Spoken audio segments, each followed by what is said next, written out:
Hello friends, Eli science के YouTube channel पर आपका स्वागत है। राजस्थान बोर्ड की कक्षा 10 के विज्ञान विषय के अध्याय 1 के बारे में हमने पिछले वीडियो में अध्ययन कर लिया था। आज हम अध्याय 2 मानव तंत्र के अंतर्गत पाचन तंत्र का अध्ययन करेंगे। पाचन तंत्र मानव के अंगों का वह तंत्र जो पाचन का कार्य करता है, पाचन तंत्र कहलाता है। पाचन वह प्रक्रिया होती है जिसमें जटिल कार्बनिक पदार्थ जैसे प्रोटीन, कार्बोहाइड्रेट, वसा आदि को अपघटित करके सरल कार्बनिक पदार्थ में बदल दिया जाता है। पाचन तंत्र का चित्र आपके सामने दिखाई दिया गया है। हम इसके सभी अंगों के बारे में अध्ययन करेंगे। पाचन तंत्र को दो भाग में विभक्त किया जाता है, जिनको आहार नाल तथा पाचक ग्रंथियां या सहायक ग्रंथियां कहते हैं। आहार नाल मुख से प्रारंभ होकर गुदा तक फैली एक लंबी नलिका होती है, जिसके विभिन्न भाग मुख, ग्रसनी, ग्रासनली, आमाशय, छोटी आंत, बड़ी आंत तथा गुदा है। यह एक पतली लंबी नलिका है जो मुख से प्रारंभ होकर गुदा तक फैली रहती है। आइए हम आहार नाल के सभी अंगों के बारे में विस्तार से अध्ययन करते हैं। मुख आहार नाल का प्रारंभिक भाग है। यह होंठों के द्वारा घिरा हुआ रहता है। मुख गुहा में खुलता है। मुख गुहा में जीभ या जिह्वा पाई जाती है, जो मुख गुहा के पृष्ठ भाग में अधर तल से फ्रेनुलम लिंगुअल के द्वारा जुड़ी रहती है। इनके अलावा मुख गुहा में दांत पाए जाते हैं और लार ग्रंथि की नलिकाएं खुलती है।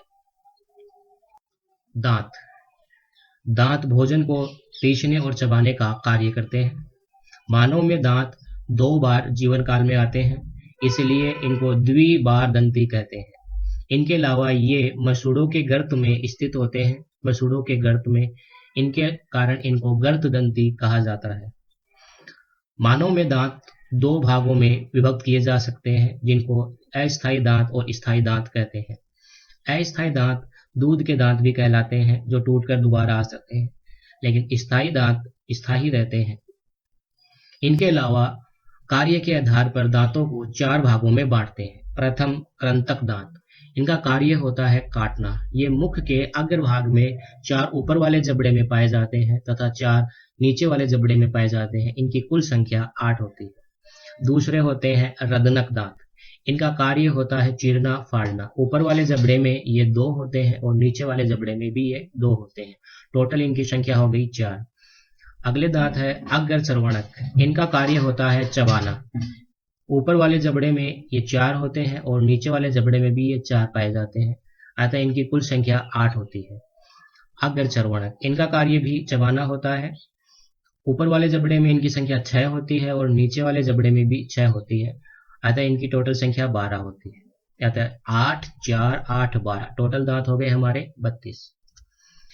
जो कृंतक दांत होते हैं, जो आगे पाए जाते हैं आगे की ओर, जैसे चित्र में दिखाया गया है, ये दांत काटने का कार्य करते हैं और ये जो शाकाहारी जंतु होते हैं उनमें बड़े होते हैं। इनके अलावा जो रदनक दांत है, जैसे नुकीले जो दांत होते हैं, शेर है, चीता है, बिल्ली है, जो मांसाहारी जीव है, उनमें ये बड़े होते हैं। इनके अलावा अग्रचर्वणक और चर्वणक ही चबाने का कार्य करते ही है। ग्रसनी पाचन तंत्र तथा श्वसन तंत्र दोनों का उभयनिष्ठ भाग होता है, अर्थात हमारा मुख गुहा भी ग्रसनी में खुलती है और नासा जो मार्ग होता है ये भी ग्रसनी में खुलता है। जब हम भोजन को निगलते हैं तो ग्रसनी का अंतिम भाग होता है एपिग्लोटिस, जो भोजन को श्वास नली में यानी श्वसन तंत्र में जाने से रोक देगा।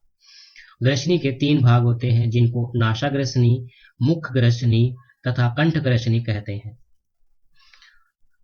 नासा मार्ग के पास के ग्रसनी का भाग नासा ग्रसनी कहलाता है। मुख गुहा के पास का भाग मुख ग्रसनी और कंठ के पास का भाग कंठ ग्रसनी कहलाता है। कंठ ग्रसनी है या आगे चलकर अग्रास नली और श्वास नली इनमें खुलती है। आगे की ओर पाई जाती है श्वास नली और पीछे की ओर होती है ग्रास नली। जब हम भोजन को निगलते हैं तो एपिग्लोटिस श्वास नली को ढक लेता है और भोजन ग्रास नली में जाता है। ग्रास नली, यह पतली लंबी नलिका होती है जो श्वास नली के पीछे की ओर स्थित होती है, जैसे अभी थोड़ी देर पहले हमने वीडियो में देखा था। यह 25 सेंटीमीटर लंबी नलिका है। यह आमाशय में खुलती है। इसमें कर्मानुकुंचन गति के द्वारा, यानी पेरिस्टेल्सिस दूसरा इसका नाम होता है कर्मानुकुंचन का, पेरिस्टेल्सिस के द्वारा भोजन आमाशय तक पहुंचता है। आमाशय थैलीनुमा जे आकार की संरचना है। इसमें 1 से 3 लीटर तक आहार एकत्र रह सकता है। इसके 3 भाग होते हैं। प्रथम भाग कहलाता है जठरागम, दूसरा इसका मुख्य भाग बड़ा भाग कहलाता है फंडस, और अंतिम भाग इसका कहलाता है जठर निर्गम भाग। इनमें 2 अवरोधिनी भी पाई जाती है। अवरोधिनी का कार्य होता है कि ये भोजन को विपरीत प्रवाह को रोक देते हैं, जैसे ग्रास नलिका अवरोधिनी और जठर निर्गम अवरोधिनी। जैसे कि आपके सामने डायग्राम में दिखाया गया है कि जब भोजन आमाशय में आ जाता है तो यह वापस ग्रास नली में न जाए, इसको रोकने का कार्य जठर निर्गम अवरोधिनी या ग्रास नलिका अवरोधिनी के द्वारा किया जाता है, तथा जब तक भोजन आमाशय में पच न जाए, ये छोटी आंत में न जा पाए, तो उनको रोकने का कार्य जठरागम अवरोधिनी के द्वारा किया जाता है। हाँ, एक बात यहाँ पर ध्यान देने योग्य है कि जो आमाशय में भोजन होता है, अधपचा भोजन होता है, उसको काइम कहते हैं, और मुख में जब भोजन को चबाते हैं उसके साथ में लार मिला देते हैं, उसको बोलस कहते हैं। तो काइम और बोलस, ये 2 शब्दार्थ आपको ध्यान में रखने हैं। छोटी आंत, आमाशय छोटी आंत में खुलता है। यह सबसे लंबा भाग है। इसकी लंबाई 5 से 7 मीटर तक होती है। जो शाकाहारी जंतु होते हैं जैसे हिरण है, उनमें छोटी आंत की लंबाई अधिक होती है और मांसाहारी में इसकी लंबाई कम होती है। भोजन का सर्वाधिक पाचन और अवशोषण छोटी आंत में ही होता है। छोटी आंत के 3 भाग होते हैं। प्रथम ग्रहणी, दूसरा अग्र क्षुद्रांतर और तीसरा क्षुद्रांतर होता है। जैसा कि आपके सामने डायग्राम में दिखाया गया है कि जो शी आकार का जो भाग है वो कहलाता है ग्रहणी, उसके पश्चात का भाग कहलाता है अग्र क्षुद्रांतर और उसके पश्चात का भाग कहलाता है क्षुद्रांतर या पश्च क्षुद्रांतर। और पश्च क्षुद्रांतर जो है या क्षुद्रांतर है, ये बड़ी आंत में खुलता है। बड़ी आंत, लार्ज इंटेस्टाइन, यह जल व खनिज लवण का अवशोषण का कार्य करती है। इसमें कोई पाचन की प्रक्रिया नहीं होती। इसका व्यास छोटी आंत से बड़ा होने के कारण इसको बड़ी आंत कहते हैं। इसके 3 भाग होते हैं, अंधनाल, बृहदांतर, मलाशय। बृहदांतर को पुनः 4 भागों में विभक्त किया जाता है। पहला कहलाता है आरोही बृहदांतर, दूसरा कहलाता है अनुप्रस्थ बृहदांतर, तीसरा कहलाता है अवरोही बृहदांतर और सिग्मोइड बृहदांतर।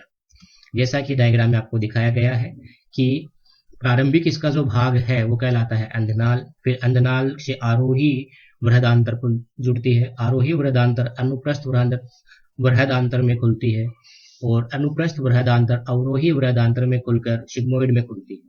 सिग्मोइड बृहदांतर है ये मलाशय में खुलता है और मलाशय गुदा में खुलता है। यहाँ एक बात ध्यान देने योग्य है कि जो छोटी आंत और बड़ी आंत जहां पर खुलती है वहां पर अंगुलिक नुमा उभार पाया जाता है, जिसे कृमि रूपी परिशेषिका या अपेंडिक्स कहते हैं। जैसे आपने कभी सुना होगा कि अपेंडिक्स का दर्द आता है तो उसको ऑपरेशन के द्वारा काट दिया जाता है। अब हम बात करते हैं पाचन तंत्र की पाचन ग्रंथियां या सहायक ग्रंथियों के बारे में। इनमें लार ग्रंथि, जठर ग्रंथि, यकृत, अग्नाशय, आंतर ग्रंथि पाइजर सम्मिलित है। लार ग्रंथि, यह मुख गुहा में खुलती है। इनके द्वारा लार का स्राव किया जाता है। लार में एमिलेज एंजाइम पाया जाता है जिसका कार्य हम आगे पढ़ेंगे।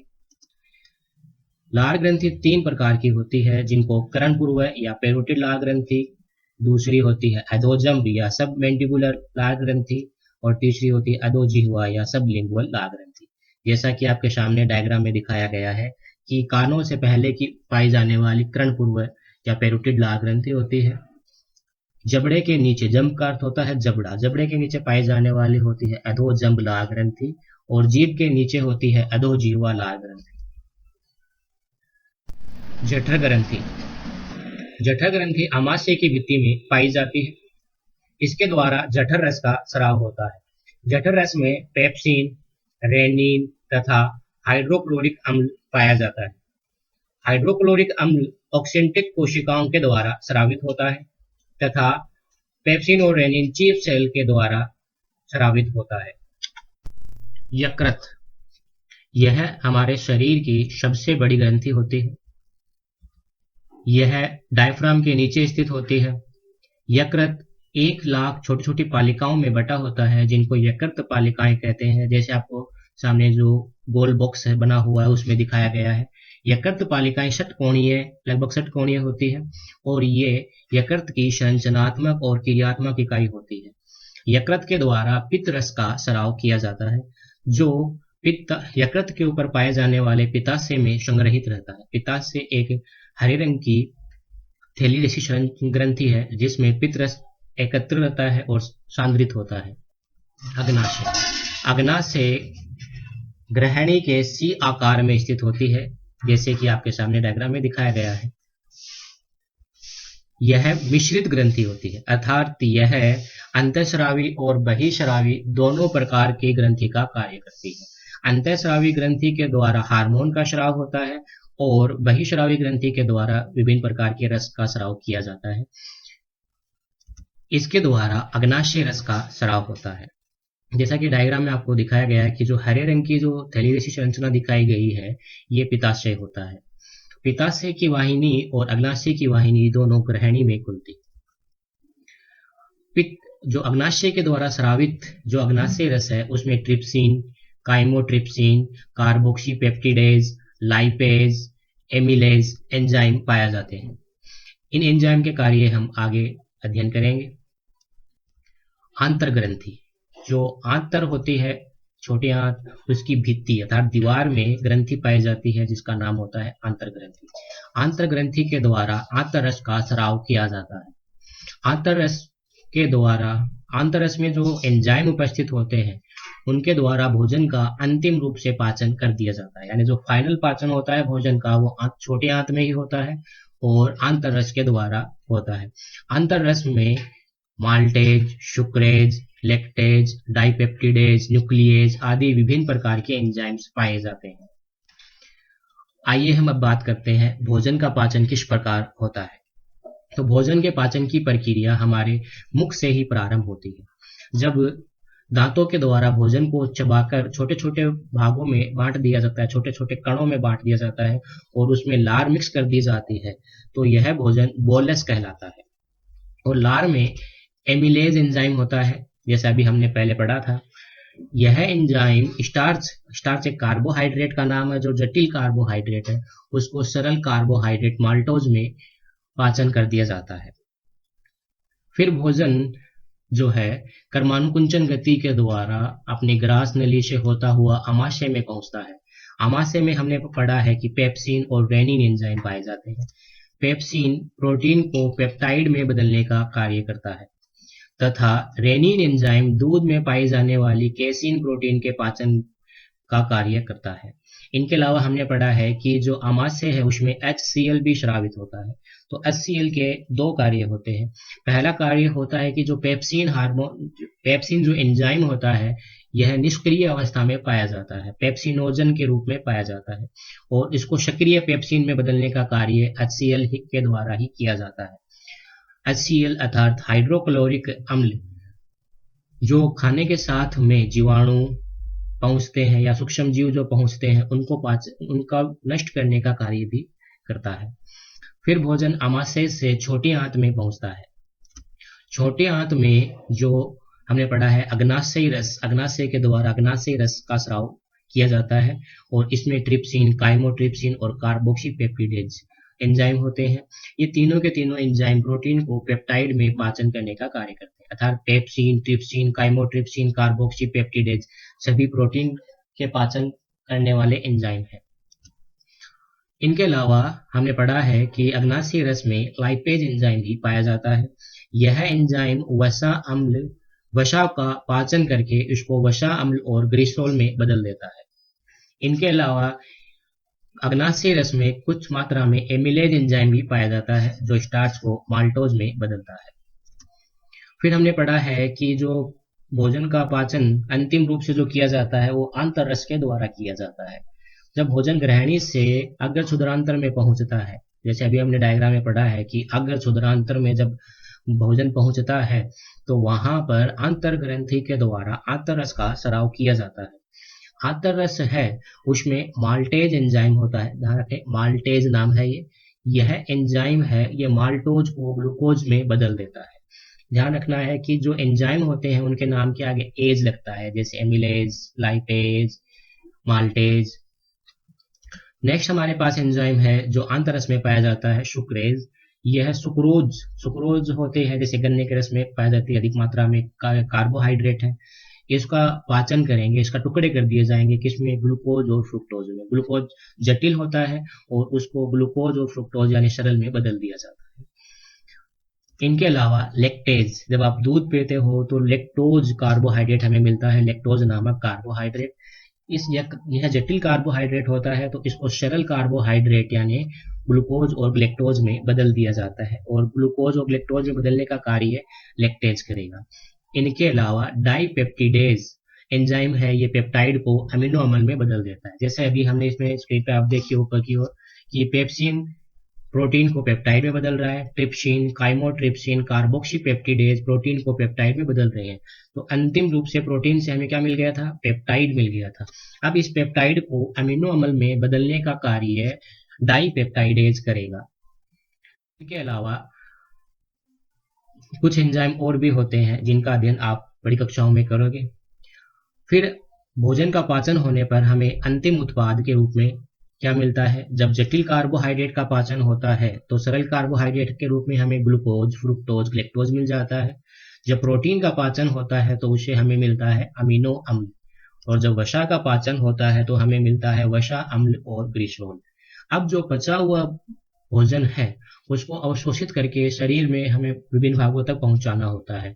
तो अगली प्रक्रिया होती है पचित भोजन का अवशोषण करना। तो जब हमारी छोटी आंत में ही अवशोषण की प्रक्रिया सर्वाधिक होती है। छोटी आंत में अंगुली नुमा उभार पाए जाते हैं जिनको अंकुर कहते हैं, और इन पर और छोटे छोटे उभार बाल जैसे संरचनाएं पाई जाती है, इनको सूक्ष्मांकुर कहते हैं। इनके द्वारा ही भोजन के अवशोषण का कार्य किया जाता है। प्रोटीन के पाचन से जो हमें अमीनो अम्ल मिलता है उसका अवशोषण करके रक्तवाहिनी में यानी खून में डाल दिया जाता है। ग्लूकोज को भी रक्तवाहिनी में डाल दिया जाता है। इसी तरह फ्रुक्टोज, ग्लेक्टोज को भी अवशोषित करके रक्तवाहिनी में डाल दिया जाता है। लेकिन वसा अम्ल और ग्लिसरॉल ये दोनों जल में घुलनशील नहीं होते, ये चिकने पदार्थ है, तो इनको रक्तवाहिनी में न डालकर लसिका वाहिनी में डाल दिया जाता है। अब क्वेश्चन बनता है कि लसिका क्या होती है, लसिका वाहिनी क्या होती है। तो इसके लिए एक वीडियो पहले से बनाया हुआ है, आप उनको देखकर उनके बारे में जान सकते हैं। यहाँ पर एक ध्यान देने योग्य बात और है कि जब वसा अम्ल और ग्लिसरॉल का अवशोषण होता है तो उनका पायशीकरण करना जरूरी होता है, और पायशीकरण पित्तरस के द्वारा ही किया जाता है। हमने पढ़ा है कि यकृत के द्वारा जो पित्तरस स्रावित होता है उसके द्वारा कोई भी पाचन नहीं होता, वह केवल पायशीकरण करता है। अब क्वेश्चन बनता है कि पायशीकरण क्या होता है, तो उनके बारे में हम अध्ययन करते हैं। वसा का पायशीकरण, वसा अम्ल और पित्तरस आपस में जुड़कर छोटी छोटी गोलियां बना लेते हैं और उनको हम कहते हैं वसा गुलिकाएं। जैसे आपने साबुन की मिशेली संरचना में पढ़ा होगा कि जो तेलीय धब्बा होता है उनके चारों और साबुन के अणु मिलकर एक गोलाकार संरचना बनाते हैं जिसको हम कहते हैं मिसेल। वैसे ही वसा अम्ल और पित्तरस आपस में मिलकर बनाते हैं वसा गुलिकाएं। जैसे आपके सामने डायग्राम में दिखाया गया है कि जो वसा अम्ल है उसके चारों ओर पित्तरस चिपक जाते हैं और छोटी छोटी गोलियां बना लेते हैं, इनको कहते हैं वसा गुलिकाएं। वसा गुलिकाओं का अवशोषण करके इसको लसिका वाहिनी में डाल दिया जाता है। जब भोजन का पूर्णतया पाचन हो जाता है, उसके पश्चात अवशोषण हो जाता है, तो अपशिष्ट बचता है। यह अपशिष्ट छोटी आंत से फिर बड़ी आंत में पहुंचता है। ध्यान देने योग्य बात है कि बड़ी आंत में कोई भी पाचन नहीं होता, बड़ी आंत में केवल जल का अवशोषण होता है। इनके अलावा कुछ मात्रा में विटामिन का अवशोषण भी किया जाता है इसके द्वारा। जैसे कभी किसी व्यक्ति को दस्त लगते हैं तो आप बता सकते होंगे कि उसमें कौन सा भाग कार्य करना कम कर रहा है। जो अपशिष्ट है जब उसका अवशोषण बड़ी आंत के द्वारा पूर्णतः हो जाता है तो यह ठोस रूप में, अर्ध ठोस रूप में मलाशय में एकत्र हो जाता है जिसको हम कहते हैं बल। मल जब मलाशय में एकत्र हो जाता है तो मलाशय की भित्ति पर दबाव पड़ता है और इससे तंत्रिका प्रतिवर्त संकेत उत्पन्न होते हैं। यह संकेत हमारे दिमाग में पहुंचते हैं, अर्थात हमारे मस्तिष्क में पहुंचते हैं और हमें मल त्याग की इच्छा होती है। फिर मस्तिष्क के द्वारा ही संकेत हमारी जो गुदा होते हैं उसमें दो पेशियां पाई जाती है जिनका नाम होता है बहिःश्रवणी और अंतःश्रवणी। इन पेशियों को आदेश दिए जाते हैं मस्तिष्क के द्वारा और ये जब फैलती है तो गुदा के द्वारा मल का बाहर त्याग कर दिया जाता है। धन्यवाद। इस वीडियो में इतना ही। अध्याय 2 के अन्य तंत्र के बारे में हम अलग वीडियो में पढ़ेंगे। हमारे चैप्टर से जुड़े हुए नोट्स और ऑनलाइन टेस्ट के लिए आप aliscience.in पर विजिट करें। चैनल को सब्सक्राइब करना ना भूलें और इस वीडियो को जरूर शेयर करें। धन्यवाद।